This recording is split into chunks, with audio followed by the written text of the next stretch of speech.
Welcome, TEI family, to another episode of The Everyday Investor. Today we have a very special guest with us. It's not too many people that I run into, and based on their resume or their story, I'm blown away. But this gentleman that we have with us today, his story, his resume blew me away.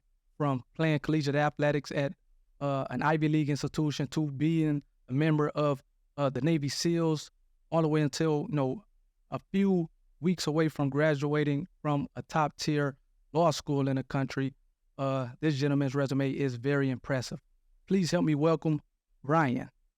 Hey, I'm doing pretty good. I'm doing good. Good to see you. Yeah, for sure. And I'm glad that we're able to, chat a little bit today. I know the audience will definitely get a lot of good nuggets from this sit down between you and I. I know we talked kind of offline about like some of the goals and things like that of the channel and just the podcast, and hopefully people being able to just watch these different interviews and maybe kind of see some similarities between the different guests, and hopefully be able to implement those things in their life, and hopefully have a little bit of success or half of the success of in their life compared to the guests that I bring on. So I guess with that being said, I want to kind of jump in and get started. I want to be conscious and respectable of your time. I know we have a lot to get through. I guess the first thing I want to talk about is, growing up, and again, talked about it a little bit in the introduction between, went to Harvard, played lacrosse, and then, being a part of the Navy SEALs, and then going on to Georgetown Law and kind of doing the things that you're doing from that standpoint, and being, almost, pretty much at the end of that time at Georgetown Law and about to graduate with your JD. Growing up, did you imagine, or was the expectation like, oh yeah, I always wanted to play sports at an Ivy League institution and kind of wanted to be a member of the military, or did all that stuff just kind of fall in place as you were going? Yeah, well, first of all, thanks for having me on. I Sure. appreciate it. You and I had a chance to meet at the Detroit Athletic Club. Yep. And we got an opportunity to talk. I think we've become, fast friends. Yeah, for sure. Absolutely. Impressive story yourself. Thank you. So I was honored to make the cut to be on your podcast. It's really cool what you're doing, and I hope it resonates with people out there. So Thank you. I appreciate that. thank you for that. With regard to my path and when it started, I think it was a series of environmental circumstances that kind of helped guide my decision making. So each experience, I would kind of step back and assess where I was at. Definitely that started at a young age with being just sort of naturally inclined to athletics. I was a coordinated kid. I loved being outside, and then having a stable home, a very loving Got you. and supportive mother and father that allowed me to explore what my interests were. Okay. So that kind of gave me some early confidence. That got me that helped my decision to attend Brother Rice High School. So I was a public school kid up until that point. Okay. Rice had a really good reputation for high school athletics, especially lacrosse and football, my Yep. interest. So I went there. But the military piece, that caught everyone by surprise, Really? kind of myself included. Yeah, I think for me, first of all, September 11th happened when I was a junior Yeah. in high school. Okay. So I remember I was sitting at Brother Rice High School. I was a recruited athlete. I was looking at different opportunities for where I was going to play lacrosse or football in college. I was definitely a better lacrosse player, so I was leaning towards that. I had a lot more interest. And so September 11th happens. I'm getting recruited by schools to play lacrosse, and I started taking official visits, which I know you're familiar with, Right. being a college athlete. One of the visits I went on was at the Naval Academy. And actually I had an awesome weekend visiting the Naval Really? Academy, Yep. which further sparked my interest. Yeah, and it was nothing like, there was no partying, there was no good time. I just pretty much got to follow around a midshipman and see how they live their life. Okay. And I think the first night I was there, it ended with me sitting in their bunk bed while they were all doing homework till 11 o'clock at night, getting their uniforms ready. But something about that spoke to me, the honor and the sacrifice that they were already making. And I was pretty close to committing to the Naval Academy to play there. So I think after those experiences happened, I decided to go to Harvard, played lacrosse, had an incredible experience I'm happy to talk more about. but that initial itch to join the military never went away. And I think it's a combination of those environmental circumstances, the athletic team camaraderie aspect of being in the military. Yep. I wasn't going to play professional lacrosse. So where could I find that locker room environment? I thought I might find it, in service to my country. So, out of curiosity, I know you said you took a visit to the Navy. The Navy. Did you ever take a visit to Army or Air Force by chance? I know those schools have football programs that I at least tend to catch some football games from time to time. I didn't visit those schools. I was close to visiting Air Force for football, but you only get 5 official Yep. visits. And as I was narrowing down my search, I think it was the way that the Navy appealed to me, the way that they kind of recruited me up to that point. That was really the only academy that I had considered. But I don't have a good reason why I didn't check out the Army or the Air. Got you, got you. So out of curiosity, because I think I was telling you maybe offline a little bit that my first recruiting letter in the 10th grade was to Princeton University. But then as I continue to, kind of progress and, get to the point where I'm about to graduate, you're having an opportunity to play in a Big Ten and then, or any Power Five conference and, maybe in an Ivy League and kind of you look at those as an 18-year-old kid, it doesn't kind of dawn on you which one is going to be the better. I don't want to say that like Michigan State hasn't provided, Right. a lot of advantages in being part of that community and that alumni base because it has. But I would imagine it would have been at least the same thing, being in an Ivy League at one of those institutions. But again, as an 18-year-old kid, I'm like, I'm going to play at Michigan State. And then, at that point, I guess whether it was Dartmouth or Princeton or whatever the case may be, it just kind of fell by the wayside. But in hindsight, at 33 years old, I can look back and say, man, if I can do it all over again, I think I probably would have maybe went to Princeton or whatever, and maybe, or at least, made a stronger push to maybe attend one of those Ivy League institutions that were interested in me, and maybe try to break all the records. And now I have an Ivy League degree, and life is kind of maybe set up for me. I don't want to say a little better, but it's set up for me nicely at that point in time, I guess. So with that, all that being said, what appeal? Why did Harvard appeal to you, or why was that like the final decision to say, okay, I'm gonna go to Harvard and kind of continue my academic and my athletic career? Yeah, I mean, I think that there's a lot of kids and parents actually reach out to me and ask me to talk to them about their decision if they're in a similar situation. And I understand the pull. Lacrosse in Michigan, where we're from, it's a little bit of a hotbed. So there's a lot of Yep. recruits that come out of that area quite often, and football as well, as you know. Yeah. I think for me, football, it was easy. I wasn't good enough to go anywhere competitive. I mean, I didn't have Michigan State knocking on my door. I only had some of the smaller D1, or the D2 schools looking Gotcha. at me. Lacrosse, I was better at. I had some more compelling interests. But one, there is no life after college lacrosse.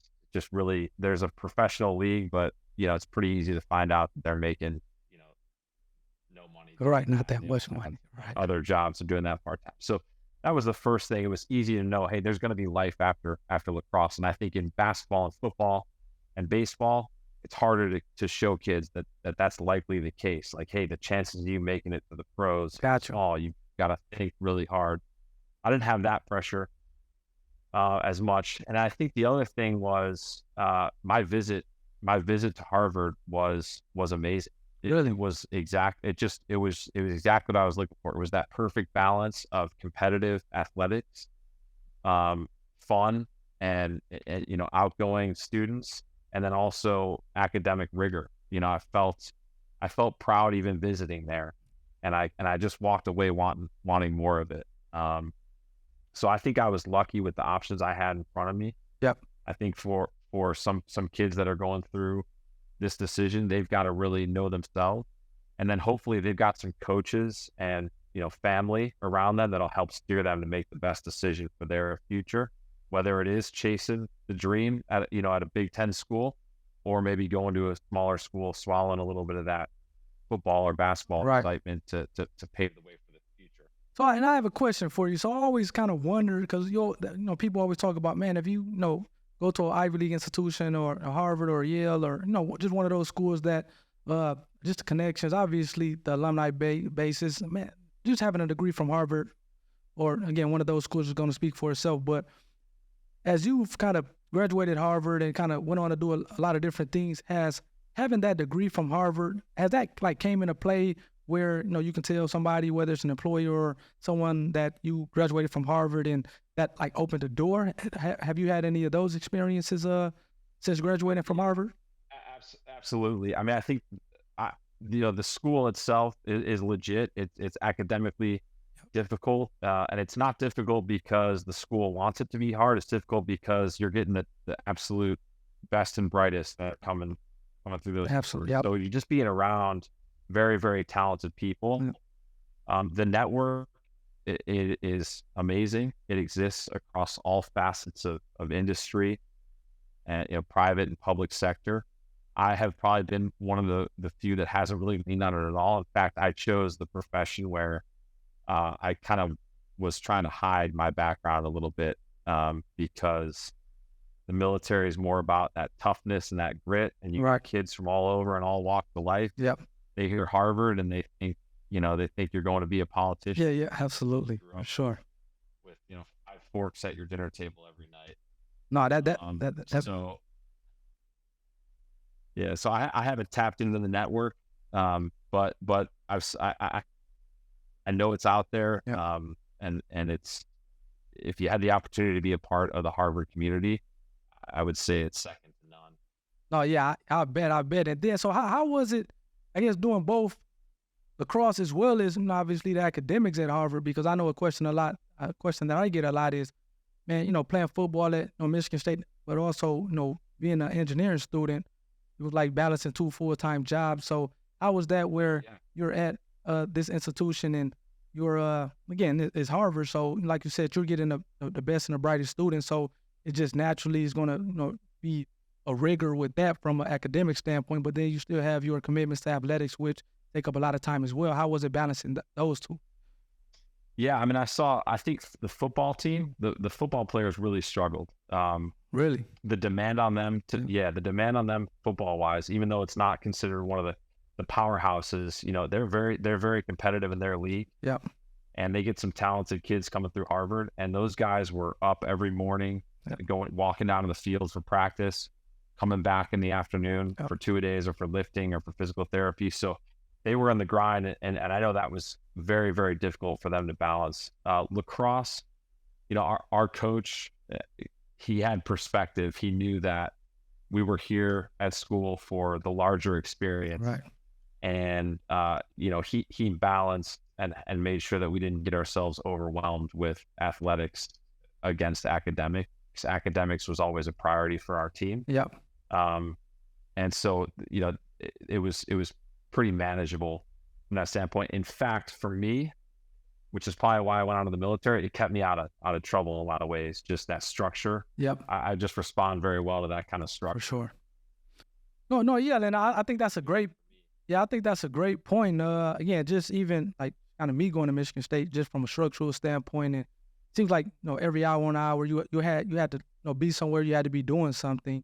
Do you think that's like from a time commitment? Is it that just kind of based on the sport that you play? You think as far as maybe the basketball and the football and maybe another one of those sports where just naturally wherever you go is going to be heavy on a time commitment compared to maybe some other sports? Do you think so? Do you think that's kind of based on just the sport that you play? Well, I think the league that you're in, so the Ivy Leagues, they try to protect that academics first mindset. There's ways of skirting around it. So I think the football team was more aggressive in how they interpreted those rules. They were doing captain-led practices and a lot of that stuff. Still get that work ethic. But I think, Ivy Leagues, the understanding is that academics come first before sports. And I think they do a good job of regulating that. That makes sense. Especially, you would think Ivy League, you would think, hey, and academics is the top priority. I know at Michigan State, we used to always go around saying we're not student athletes, we're athletic students, because a lot of times it seems like the athlete part was put first over the academic part of it. Oh yeah, I bet. So no, yeah. So then at this point, so you graduate Harvard, and then is it like, okay, do I go get a job, or because no, you would think, or not a lot of people, at least from my understanding, seems like maybe the military for a lot of people anyway is you're gonna go in maybe early on, maybe as a as a change up to college. But I guess I don't personally see a lot of people graduate from not only college but from Harvard and then decide, you know what, I'm gonna go into the armed forces. So I guess how was that decision making Yeah. process or kind of that thought process for you as you were doing that? Because that seemed a little different. Yeah, it's uncommon, which is actually ironic because Harvard being one of the oldest university in America, they've got a long history of. I mean, this is pre-Revolutionary War, 1636. So before America was America, Yeah, for Harvard was sure. founded. They have a memorial church. They have Annenberg Hall, and you see on the walls of these institutions that are these buildings at Harvard, you see name after name of Harvard graduate or Harvard alum that died in the respective war. So there's a huge tradition of military Hmm, service, but as society has progressed, it's gotten away from that. So right. I think there was only 8 of us that went into the military right after Harvard, and for me, it was an easy decision because I didn't come from any sort of pipeline. I didn't know what I wanted to do when I was going to grow up. And when I got onto the team, as you remember, you're very influenced by the people around you. I was on a Absolutely. 45, 50 person team. Yep. They all came from the East Coast, and they all knew that they were going to be going to work in finance just like their brother or their Yep. father did for the most part. They went to finance. A few became doctors or lawyers. They had that passion early on.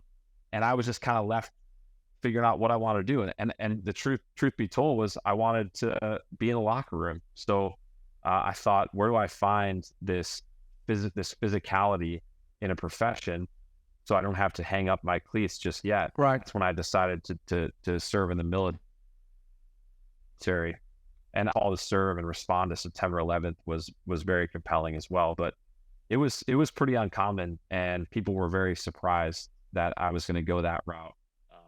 No, and that's interesting. Going back to what you were saying about just kind of maybe back in the day, the I guess the students or maybe the graduates of maybe a Harvard or those Ivy League institutions, it being more common to go serve your country. I know one of the I guess my favorite Broadway shows is Hamilton, and I think even Hamilton, who I think back then it was maybe King's College, but maybe it's Columbia now, and it seems like he obviously had a big passion for serving and kind of back then I guess that was maybe the 1700s at that point, but yeah, I guess that makes sense now now that you said that as that being more common, kind of I guess back in the day. Uh, so then, okay, you decide to I guess join the military. So, and I would imagine that all of them were open to you, whether it was the Army or the Air Force or Navy. So I guess did that visit from you being at Navy on a sports visit, did that still kind of play a part in you going the Navy route or? Yeah, I think so. I did some searching when I got home after my freshman year. I called local recruiters, and the Air Force. I didn't know anything about service. The Air Force, I kind of knew I didn't want to be a pilot. This is at the height of the Iraq War, so you've got these Marines and Army infantrymen. Footage. Remember that was very televised. If you Yeah, remember, for sure. you got footage of these guys fighting in the streets. So I kind of pictured myself in that capacity. So I was attracted to the ground units. So Air Force, I didn't really consider. And then so it was really the Marine Corps, the Army, and the Navy. The Navy I kept in there because I almost went there, so I Right. figured I should talk to the Navy as well. But ultimately, I decided to join the Marine Corps. Oh, really? So you joined the Started wow, I guess my Marines. I didn't realize that. Yeah, So then I guess I that started as a Marine and then I transferred services to the Navy. oh, gotcha. I guess what was the reasoning for that if you don't mind me asking? Yeah, so the Marine Corps was very simple. Their recruiting pitch, without me knowing about special forces and all the different jobs, their recruiting pitch was incredible. I called the Navy and I had the Navy recruiter come visit, and he brought me a bag full of water bottles and keychains and a bunch of brochures. And he showed up to my house and he sat down at my kitchen table, had a cup of coffee, and he was this kind of little portly guy that was real friendly. And he said, "You join the Navy, you can see the world. You go on these ships, you go all over." And he kind of appealed to this whole idea of excitement Yep. and experience. And he didn't really look, he looked like I could, just put him a little headline. And then so I said, okay, that's interesting. I've kind of got this drive in me that wants to go see combat. And, Right. there was an appeal to serve, but also to test myself and say, I want to be out there in the fight and see if I can do it, see what it's like. The Marine recruiter was extremely different. I called and I said, "Hello, I'm Brian. I'm interested in potentially serving." And he said, "What makes you think you have what it takes to join my Marine Corps?" I said, "Well, I don't know. I guess I'm asking for more information." He's like, "Oh, you want to know more? You want to talk? You really want to talk?" And I was like, "Yeah, I really want to talk. I want to serve. I just want to figure out more." He said, "Okay, let's talk." I said, "Okay." He said, "Someone will be on their way to pick you up shortly." And so Wow. I hung up the phone, not even knowing what happened. And next thing you know, there was this Marine dressed in his, sharp uniform, very formal, rings the doorbell. My mother answers. He's very polite to her. "Hello, ma'am. I'm looking for your son, Brian." And then I kind of come in and I'm expecting the water bottles and the keychain treatment, just like the Navy guy. And this guy stood on the very end of the porch and he said, "Are you Brian?" I said, "Yes." He goes, "Let's go." And next thing you know, I follow this guy and I'm in his van, his government van, and we're driving to the recruiting center. Did not say a word to me in the car. Really? I'm thinking, what have I gotten into? And he takes me to the recruiting center. No one's spoken to me yet. I walk past a couple other Marines looking sharp, looking fit in their uniforms, and they just point me to a pull-up bar. And they say, "Start going." So I hop up and I do pull-ups. I did about 10 pull-ups. And they said, "All right, hop off. We can talk now." And eventually they sat down and, they kind of were just very firm and stoic. But that was like what I thought the military, that felt like the movies. Yeah, for sure. It sounds That like was the challenge I was looking for. I said, all right, if I'm going to do this, I want to do it with the best. right. And the Marines made me feel like they were the best. And they are. I have a lot of respect for my time in the Marine Corps. So then I guess why the switch? Because I'm not sure, and I guess is that maybe common to switch from say one branch to another? I guess I haven't maybe had heard that before. No, very, very uncommon. I think there's only one or two that transfer a year, and not because it's an elite thing to do, just because it's uncommon and no one really knows how to do it. Right. My time in the Marine Corps, it just got off to a start that I hadn't envisioned for myself. Gotcha. So as much as I wanted to serve my country, I was looking to answer some questions about myself as a man, to be quite honest. Yeah. I wanted to be an infantry officer. I wanted to face combat. I wanted to fight for the country. But the Marine Corps, they don't just give you what you want. It's based on the needs of the Marine Corps. And that's really the first lesson in service I learned. So they assigned me to become an intelligence officer, which was probably using some of the talents they saw in me.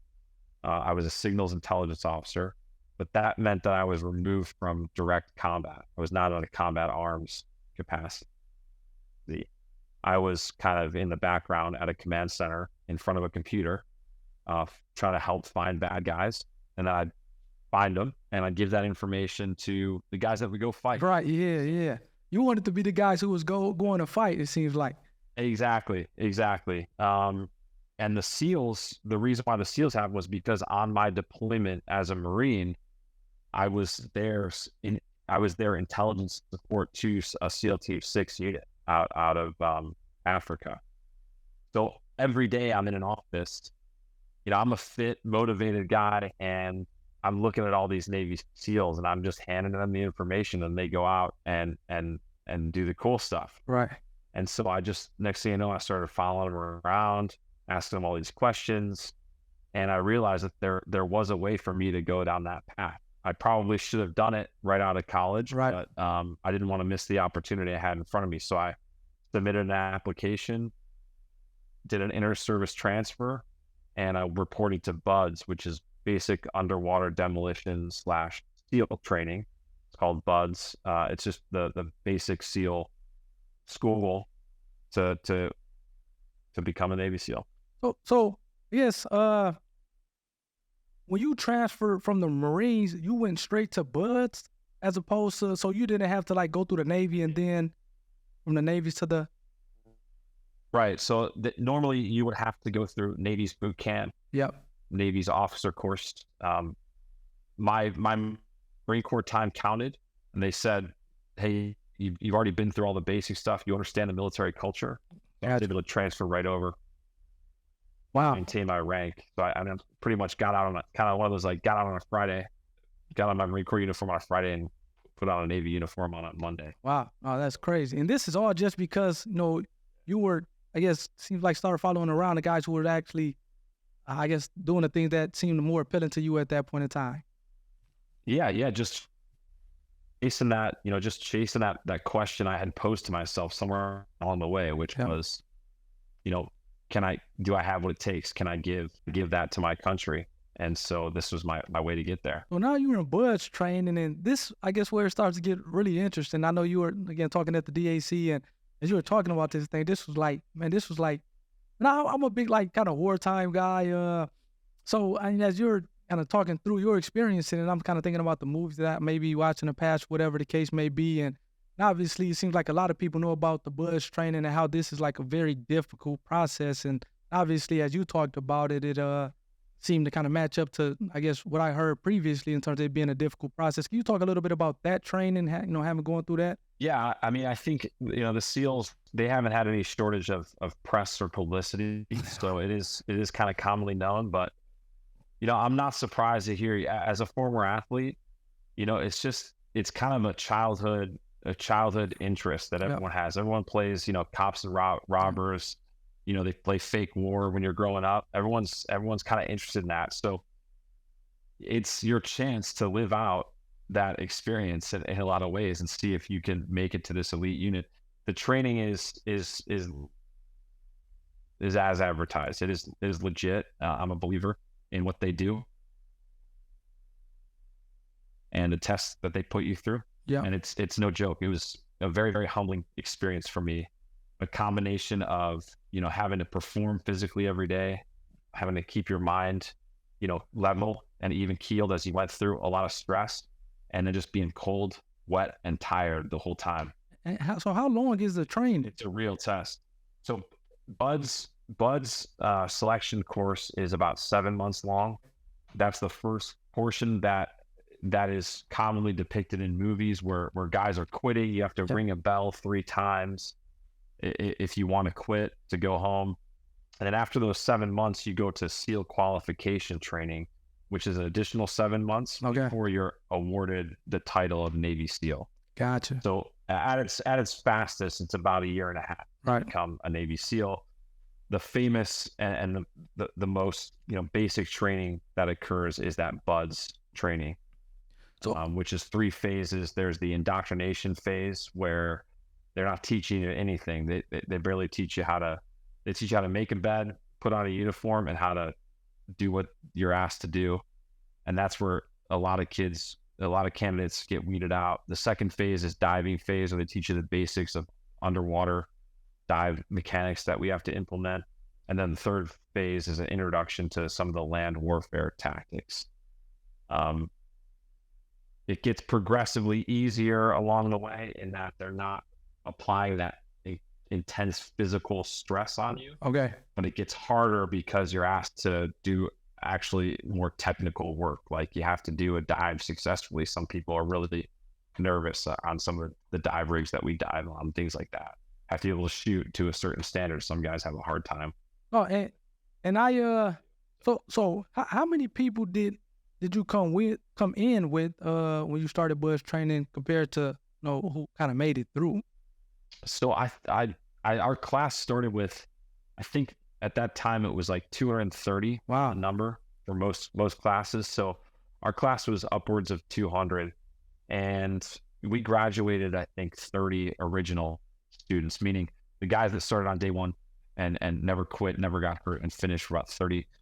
We had a bunch of students join us. Yeah. So after certain benchmarks, if they get hurt, after a candidate healed, so the number total that graduated, but our organic class was only about 30 folks. So Okay. And what was the, a lot of go ahead.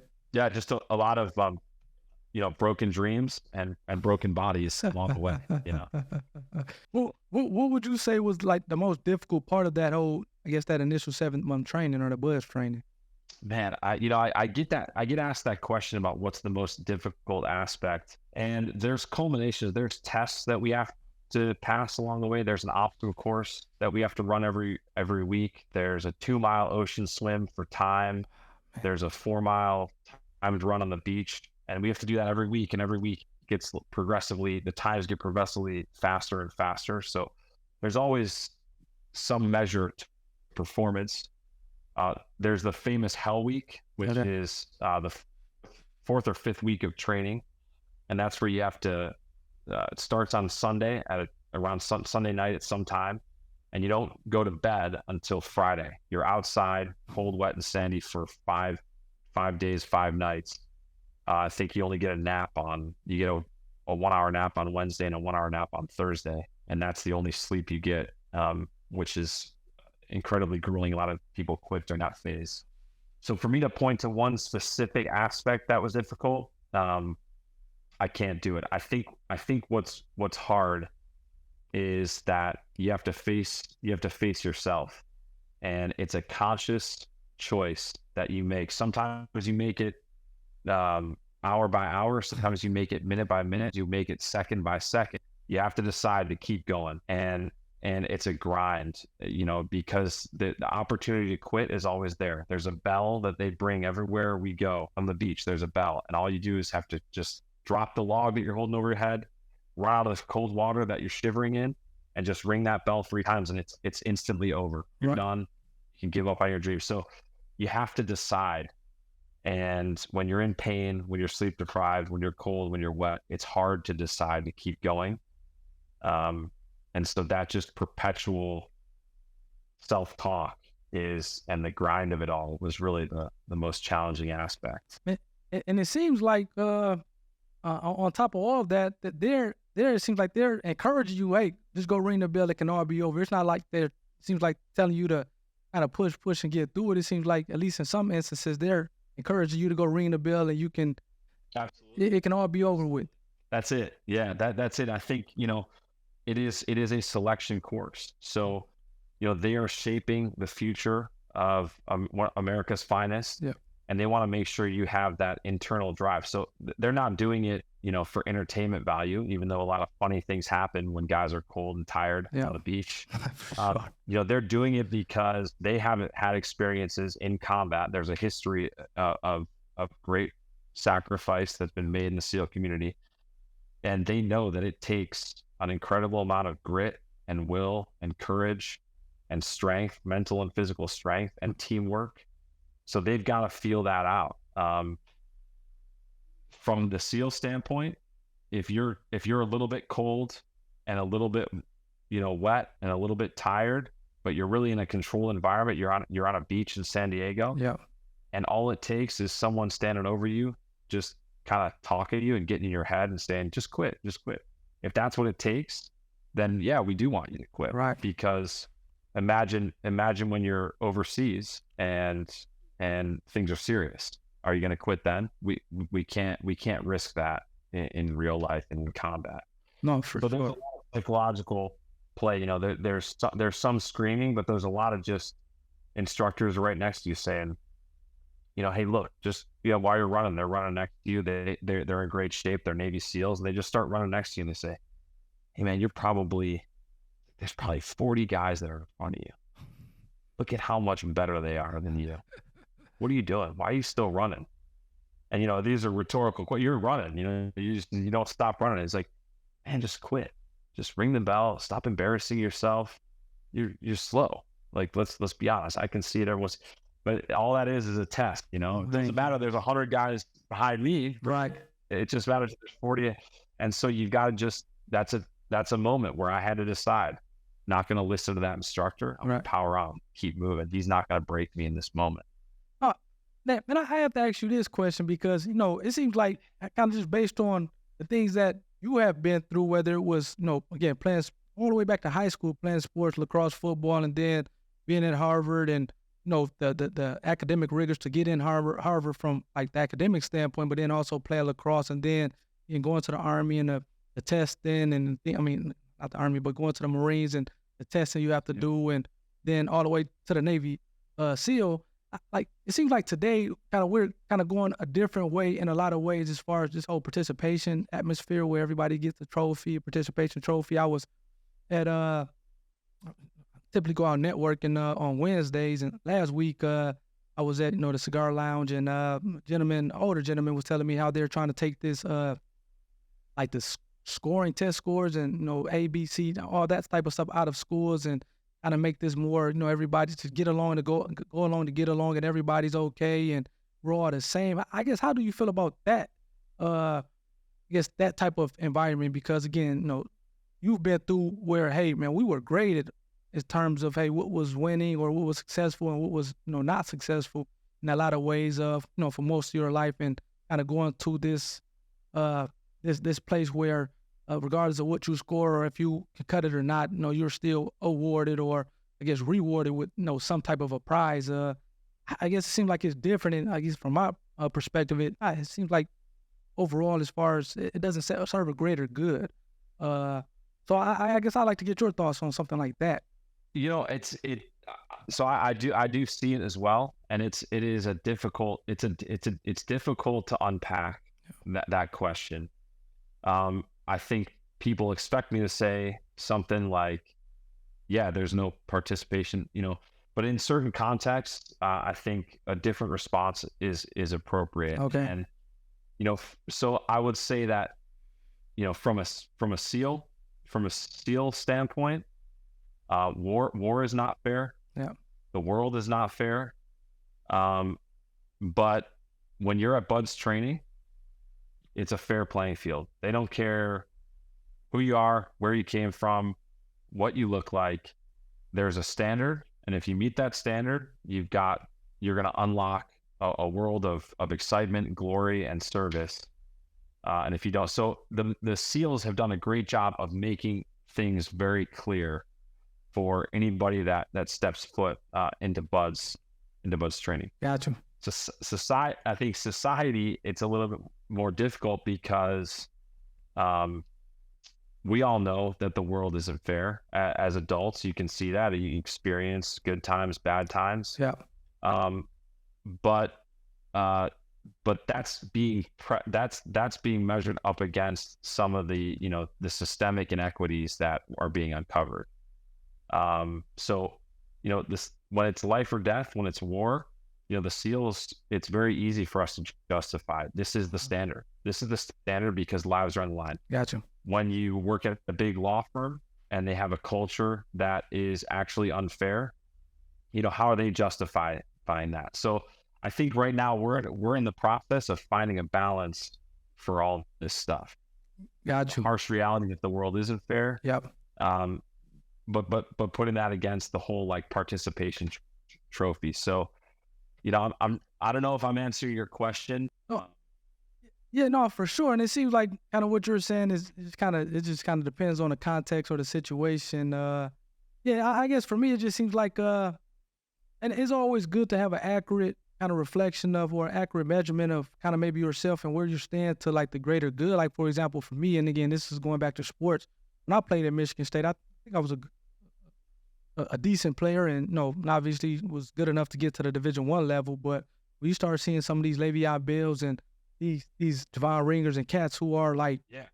okay, I'm good, but I'm not NFL good. It's another level to it. So I was able to kind of take a step back and say, okay, while I am good, I'm not good enough to get to that level where the elite guys are. And I guess that was humbling for me, but it allowed me to kind of start to kind of rethink things and okay, let me kind of figure out this life after football thing because that's like the NFL maybe is not in my future. So I had to kind of get a more or less a reality check on life where, as opposed to taking a route like, oh no, I'm still good enough, where maybe it was clearly that, okay, you don't have that elite level of this skill set that is going to take you to the next level. And I think in a lot of ways it seems like that's just having that reality check can be good in a lot of aspects in life.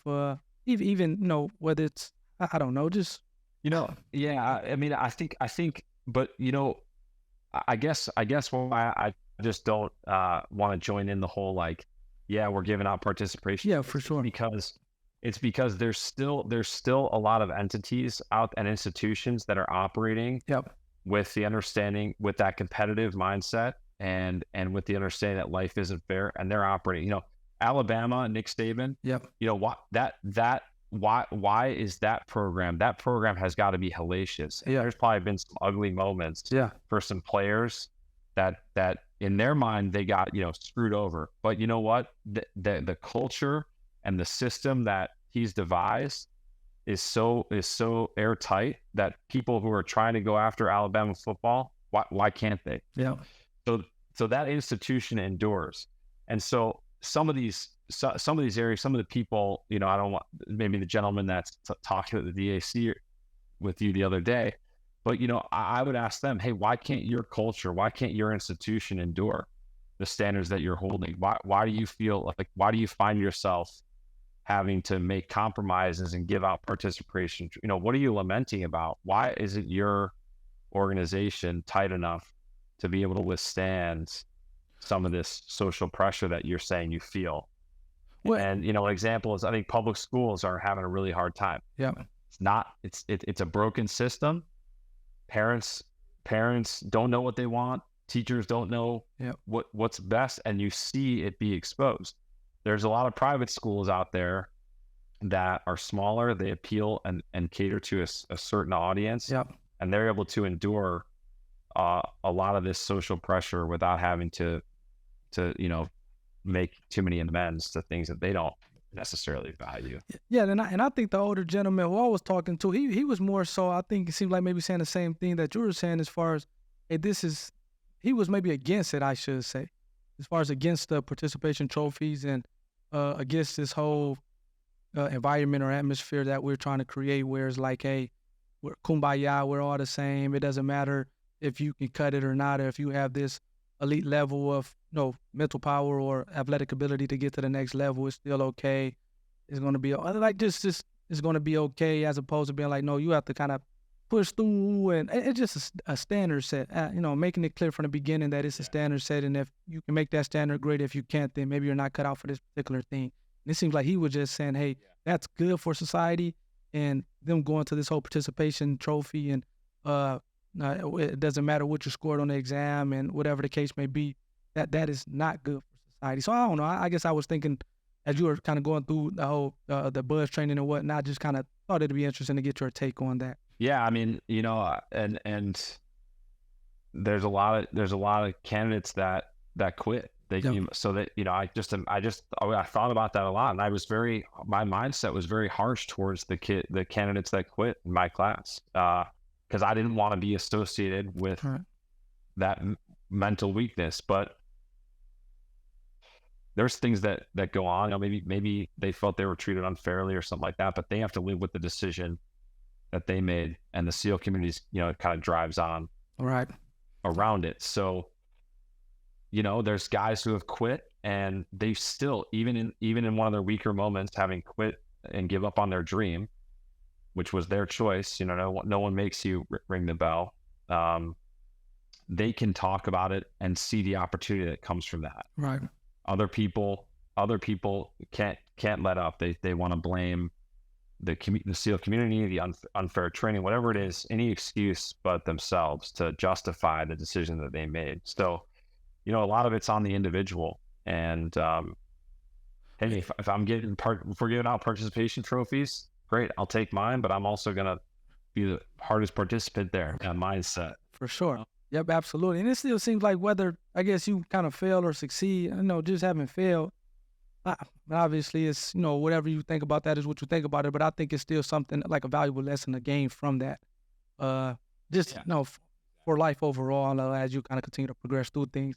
You had told this story at the DAC, and I want to see if you could tell it here, where you were talking about it was one part of the training, I think it was diving, where you had to have a successful dive, and I think maybe you got like 3 tries or whatnot. And I think maybe I'm not sure if it was on the second one, you essentially had like drowned and had to be yeah, for sure. Can you tell that story? I mean, I thought that was an interesting story. Yeah. So after the first phase of training, after you make it through Hell Week, the second phase of Bud's training is focused on the water, and they teach you how to do combat diving. Before they start combat diving, they start you in a swimming pool, and they do what's called pool competency, and it's a series of tests that you have to progressively pass. And the first test is to go underwater with your tanks on and breathe underwater calmly, turn your tanks off, and then turn them back on. So just don't freak out if you don't get air for a second. Hold your breath, and they start to walk you through procedures as you check your gear, and then they add more complex problems. So the second evolution might be go underwater, turn your tanks off. Or someone turns your tanks off. Maybe an instructor dives down and turns it off. Take the tanks off of your body, look at them, and then put them back on. So, okay, so now I have to do a little bit more while I'm holding my breath. Right. Some of the later phases, it's, okay, go down with a buddy, take your tanks off and give them to him, and he's going to take his tanks off and give them to you. So now we're getting more coordinated. Okay, now we're going to do it blindfolded. So we just do it how the culminating is water competency, or OC8, they call it, pool comp. And that's the grand one. And that's a 20-minute test where they present you with every single problem you could ever encounter. And it really looks like you as a student crawling on the floor of the pool while instructors, 1 or 2, are above you with snorkels, diving down and creating problems for you. And so a problem means ripping off your face mask, ripping out your mouthpiece, turning your air off, tying your hose in a knot, and then ripping off one of your shoulder straps, then you come up. So they do that. Let's say they do that. I have to go through my emergency sequences. Okay, step 1, I turn my air back on. Step 2, I trace my hoses, undo the knot, put the regulator back on my mouth, start to breathe. Okay, now I'm going to fix my strap. Forget about the goggles. Those are lost in the water. Right. And they just keep hitting you with problem. So the minute you solve that problem, you might get 1 breath of air, and they come back down and do it again. It ends when they give you the whammy knot, which is the knot that is the problem underwater that's impossible to solve. You have to try, recognize that it's unsolvable, and then slowly ascend to the surface to save your own life. You have 4 tries to pass the test. And if you don't, your days of becoming a Navy SEAL are over. You're done. You failed to complete this evolution. So I went down, and it took me 3 tries. On my second try, I could not solve a problem. I was beat up. They tied my hoses in knots. I turned my air back on, and when I turned my air back on, I can see that there were bubbles coming out. Whenever I moved that mouthpiece to my mouth, I think I was pinching the hose, and I wasn't being able to breathe. So I couldn't figure it out, was really stressed out, started to panic, thought about bolting to the top of the surface, which is very dangerous. If you're on compressed air, to just bolt to the surface, that's an automatic failure. So I was like, well, I'm not going to bolt. I can't breathe. And I started to do that thing where you start to almost like you're going to choke. Right. And then I just totally relaxed and started breathing. I was underwater, didn't have the mouthpiece in my mouth, but I felt like I was breathing, and then I went to sleep. And what happened was I pretty much drowned underwater. A rescue diver had to dive down, pull me out of the water safely. They put a mouthpiece in my mouth. They had to do some compressions to resuscitate me on the side of the pool. I threw up the water, and that's when they looked at me and told me that I failed and asked what was wrong with me. Oh man, I couldn't believe it. Yeah, no, that's you think about some of the self-talk that you go through is like, hey, it's just training. They're not gonna kill me. But the truth is, they push you really to your limit. Yeah, for sure. I would imagine that some people have, unfortunately, maybe passed away during the training. They have, and that's never acceptable. Right. and there's extensive reviews that go on. The community is not trying to do that, but they do want you to get a hard look at your limits. And for me, I went to my limit, and there was this, you're going home thinking, okay, I failed the test, so I got to go do it. So I'm scared because I just drowned. But I haven't passed yet. I'm sort of proud of myself because I said, hey, at least I didn't quit. I was going to die in that pool like that. My mind set is strong. And then the third aspect is like there's kind of some embarrassment. Like my buddies had passed on the first and second evolution, so there was a lot to process there. And I actually remember calling my parents and saying, I don't think I'm going to make it. But fortunately, on my next try, my third try, I was able to persevere and stay calmer underwater. But it's just never over in that course. You got past Hell Week, you're feeling good, and then all of a sudden you're drowning at the bottom of a 10-foot pool. You're just like, God, they just don't let up. Right. But no, so I have to ask, so then I guess you get through all this stuff, and then I guess, and I'm kind of finding out more about like the different SEAL teams. I think maybe SEAL Team 6 seems like you hear a lot about them, and I think maybe that was a team that maybe went in and maybe got Bin Laden and things like that. So I guess after like kind of making it through, what do they assign you to a SEAL team, and if so, like what goes into that? Yeah, so I was not a SEAL Team 6. A SEAL Team 6 is a cut above. So SEAL Team 6 will take on SEALs from all the other SEAL teams. They have their own selection course. Okay. So after a certain amount of experience, I don't know, maybe it's between 5 and 10 years of experience, SEAL Team 6 will allow you to try out for them. So they are a different mission, and by far, the top tier of special forces. So the rest of the SEAL teams, we're all either on the East Coast or the West Coast, and there really isn't any necessarily any rhyme or reason. There's a deployment cycle. The teams interchangeably deploy. So when we were at the height of our wars in Iraq and Afghanistan, there's always just a team deployed. There's always a SEAL team back home in training, and there's always a SEAL team that just got back from being deployed. Okay. And so you're kind of rotating through to support that. They ask each student before he graduates where he'd prefer to live, whether it's on the East Coast or the West Coast. The rest of it is just like luck of the draw. Okay. They try to let guys who want to stay in California stay there. Guys that want to go to Virginia, they'll accommodate that. So there's not much interchangeably different with the SEAL teams aside from SEAL Team 6. Got you. So then is it, I guess, any like maybe cool stories or noteworthy stories as like actually being a part of the SEAL team that you can share, or? Yeah, the experience was great. You go to a SEAL team, you check in. It's about a 20-person platoon of guys. That's your unit. Okay. And that platoon is your family. And you start. It doesn't matter. It doesn't matter that I had Marine Corps experience. It doesn't matter that my buddy next to me was an Olympic triathlete. When you show up to a SEAL platoon, you're a new guy. Right. You're they call you an FNG. A froggy new guy. Right. And then you just start to build. You start to work together, and you go through an entire workup. You build trust. You learn all the tricks and tips from the guys with more experience. You take on more responsibility, and ultimately you go out the door and you go take it to the enemy. So it's a long pipeline to get to that moment of seeing combat. Yep. And along the way, there's absolutely been some highlights and some lowlights too. It's just the nature of the work. I can't think of a particular story that I think is going to encapsulate my career, but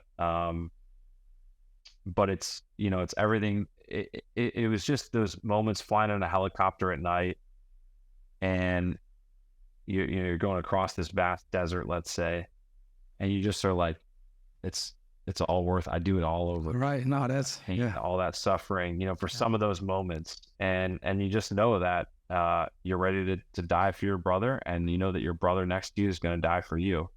And where else do you get that in today's society? For sure. it's really a beautiful thing, and I'm very honored to have been a part of it. Well, absolutely, and I think, and obviously not comparing, football to that, but I think that's why a lot of guys, whether it's college or the NFL or whatever the case may be, it's kind of that struggle, uh, or even basketball to even a lot lower level because it's not the contact that you would get in football, but they kind of struggle because that kind of camaraderie, that kind of locker room atmosphere that you talked about Yeah. earlier, man, that's something that man, I done been on both sides of it. You just no matter how competitive things are in like the real world or in business, you don't have that same kind of the locker room, that just camaraderie with the guys and just hey, you playing for your brothers, you banding together as brothers, and like, again, obviously in your case, it's literally life and death, and football is more so, hey man, how foxhole guys out that do anything, for my guys to kind of get the job done and Yeah. kind of reach this ultimate goal of winning championship, whatever the case may be. But I mean, I think it's yeah, I think it makes it tough to kind of transition from kind of that type of environment to just kind of the everyday, just I guess normal life, if you will. Yeah, well, I think that's that I think that's the blessing of what this podcast is going to Yeah, bring. for It's sure. your experience. I mean, Yeah, you are absolutely a success story, but I mean, how many guys do you see? Because we did talk about how all consuming the athletic lifestyle can be, competitive collegiate sports, all consuming. And I'm sure you've seen some fellow teammates that are spending their adult life chasing it, it's tough. or Yeah. or at least talking about it way too much. No, I mean, again, I was just back at home in my hometown for Memorial Day weekend, and kind of with a good buddy who I grew up with. And a lot of times we talk, man. He's still there. I'm talking about from 2008, what 15 years ago, still in that like in 15 years again. I rarely talk about just college days just because I'm kind of always ready for the next thing or whatnot. But to still be kind of talking about a time period that was 15 years ago and talking about it as if it was the highlight of your life, man, that has to be tough. Yeah, yeah, and I mean it's really bad in the SEAL community. I think I've suffered from it quite a Yeah, bit. yeah, I'm spending too much time trying to, I'm very critical of all these other private sector opportunities because I'm comparing it against something yeah. that you can't. That yeah, is yeah, Good luck trying to get people to understand it. No right. one's going to understand that locker room environment that you Yeah, were in, yeah, playing in a bowl game, and no one's going to understand, the training that I've gone through and for the sure. moments I've had with, my fellow teammates. But that self awareness, they're a good mentor of mine in the SEAL teams. He said he had a motto which was stay fit, stay ready, and stay Yeah. uncomfortable. I like that. Stay fit mentally and physically. Stay ready because you never know when he's going to present itself, when you're going to be called upon for something, and then stay uncomfortable because that's where that growth happens and you learn about yourself. And I think the uncomfortable piece is what's hard, right? Yeah, There was this glory, and that's the only thing that was out there, and you just want to go back to that comfort yeah, of those good old days. And as time passes, you remember it even more fondly than it actually was. right. But if you have the mindset and the approach of, I've got more to learn, I'm hungry, I want to be uncomfortable. In fact, that's what made me so successful in my previous career, Yep, was that I was the one that could adapt quickly when I was uncomfortable. And you start to seek that out. Well, you see, hey, there's uncomfortable. I'm very uncomfortable at law school. Very yep, uncomfortable being 10 years older than it. But that's great. I've found that motivation to get me through that law school studying is that, hey, this is a challenge I haven't faced. It doesn't compare to jumping out of helicopters and jumping out of airplanes, but this is hard. Not everyone can do this either. And you take pride in that. And that's kind of helped me to move forward, move on. no, for sure. And I thought that was a good segue. So you're, I would imagine. So with being in the Navy SEAL, is it like a time period where it's like, okay, you've hit this mark, now it's time to kind of do something else, or is it, you just have to keep renewing and you can decide to not renew the contract at that point? You can make a career of it. A career is generally 20 years because Okay. that's when the government pension for military service. So you can be a SEAL for 20 or Wow. even 30 years. But as you mature and progress through the SEAL teams, the job changes. So you get promoted, Yeah. you get different responsibilities. You might have to move to different locations. So I was at a point at the 12-year mark of military service where I was starting to become middle management kind of guy, where Yeah. I wasn't doing the training. I was the guy scheduling the training. Mm. So I was reserving the shooting ranges and calling the squadron that was going to do the air support, and then all the younger guys were going to go out and do the training. So it started to look like, okay, I'm potentially positioning myself for a career. And I thought, well, I've done what I signed up to do, and I don't think I want to devote a career to this.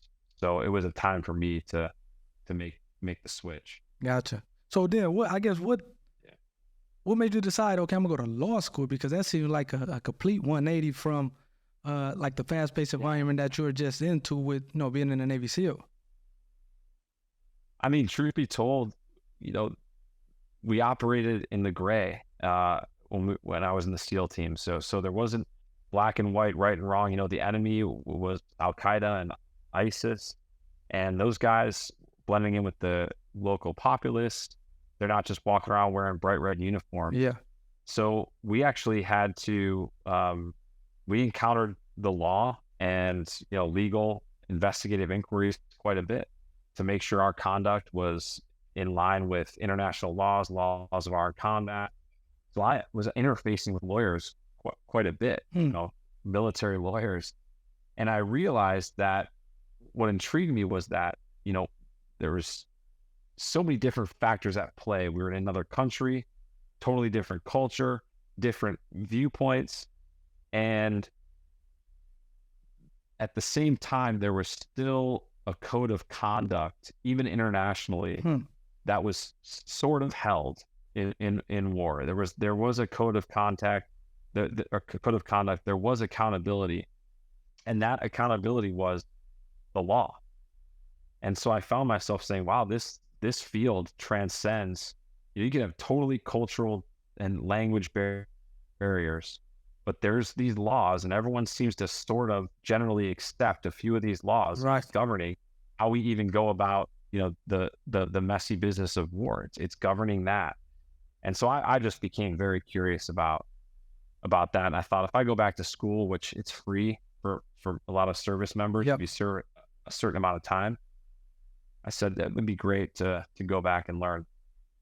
No, and again, I mean, you're at one of the top tier law schools in Georgetown, so this isn't any rinky-dink law school. Not that law school is rinky-dink or is a easy feat, but no, you're at one of the top law schools in the country. So again, much like being at Harvard, I actually have a buddy who we started at Michigan State College of Law together, and he ended up transferred to Georgetown Law, and he's one of my best friends, and he always talks about, man, You mentioned, yep, everything is pretty much the same, but again, much like Harvard, it's just it, it's just a lot more capable. I don't want to say capable people, but it's a lot more people who's going to be at the higher end, or the curve is going to be different, just based on, again, just having more high achievers, or the talent pool just being different than maybe at Michigan State Law School. So in other words, if you were at Michigan State University College of Law, you're the top tier, one of the top tier guys, you'll probably do all right at another law school, but it's just you're going to have a lot less lower performing law students at maybe a Georgetown Law Yeah. or Harvard Law or something like that. So that was kind of his explanation, compared to having been in both, a Michigan State, which is a decent law school, compared to like Georgetown, which is one of the top tier law schools. Yeah, I mean, I think it's like anything. This institution has built up its reputation. Yeah. They've attracted very talented professors, and they're compete. There's some competition. Yeah. Georgetown's one of those ones that they want to compete with some of the biggest and oldest schools out there. So it's harder to get into. They're attracting an international student body to bring in different perspectives, and they're appealing to all facets of law. And I think, who's to say if it's as hard as Michigan State are not academically. I think it's just all the different pieces that come. It just Yeah. changes the experience.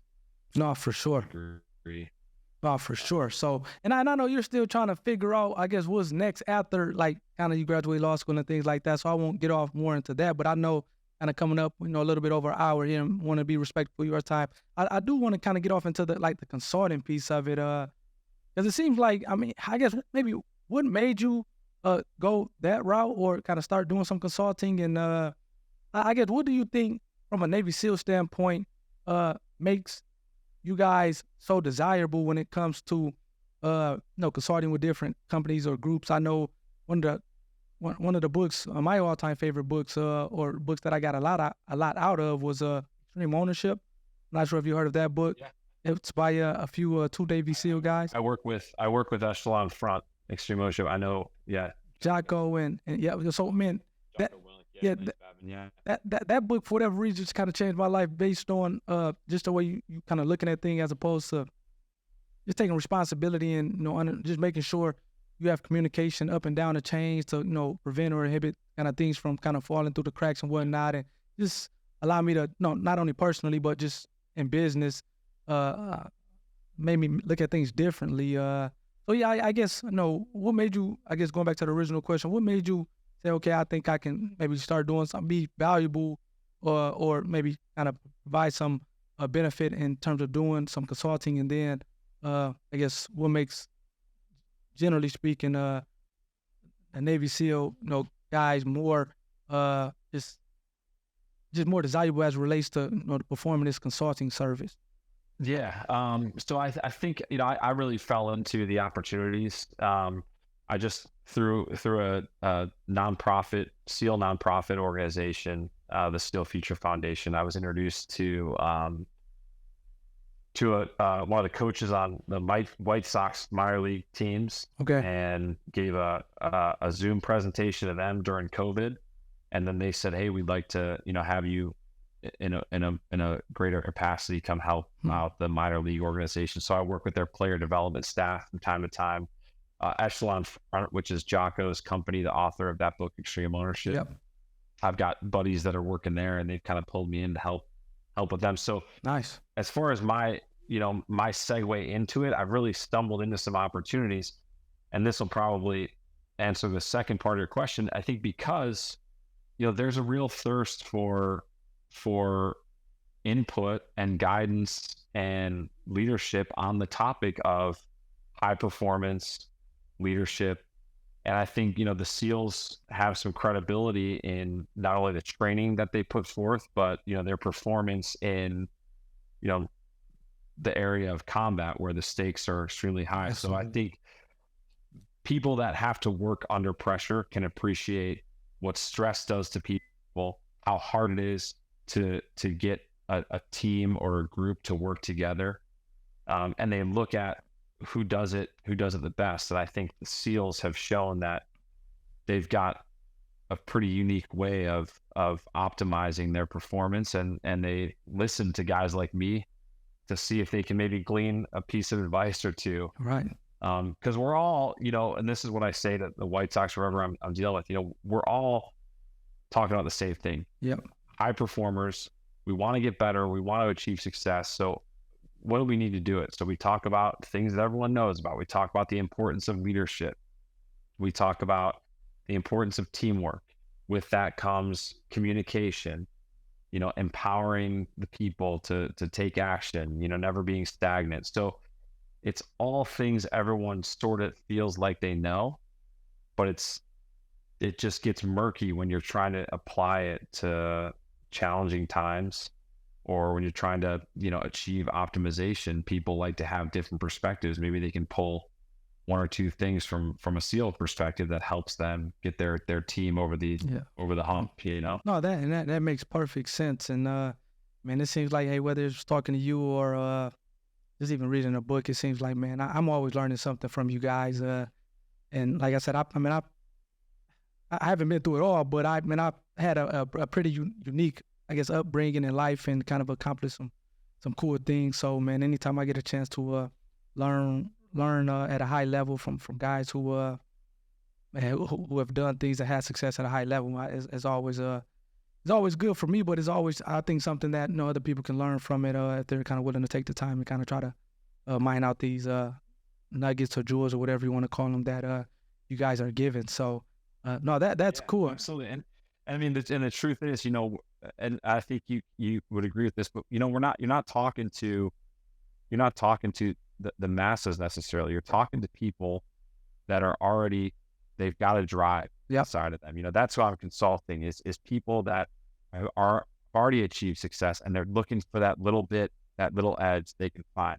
And I mean, interactions with like today, I'm motivated from being around someone like you. yep, And I hope that, you're motivated for from having a sure. conversation with someone like me. When you're looking for it, you'll take it from anywhere you can. Yep. And that goes to being humble and, to being curious and not being afraid to be uncomfortable. No, for sure. And I mean, I agree with that 100%. And I think you said something else that I couldn't agree with you anymore as far as like, we're not looking for people who, they don't have the drive or, they don't have this, I guess, particular mentality in terms of kind of wanting to do the work. Because regardless whether it's, being a Navy SEAL member or Georgetown Law or, uh, going to Harvard and, playing collegiate athletics or, you have to want to do the work. You have to put in the work. You're not going to be away. You're not going to be able to get away from doing the work. And that's something that you're trying to shy away from in terms of, wanting to do the work.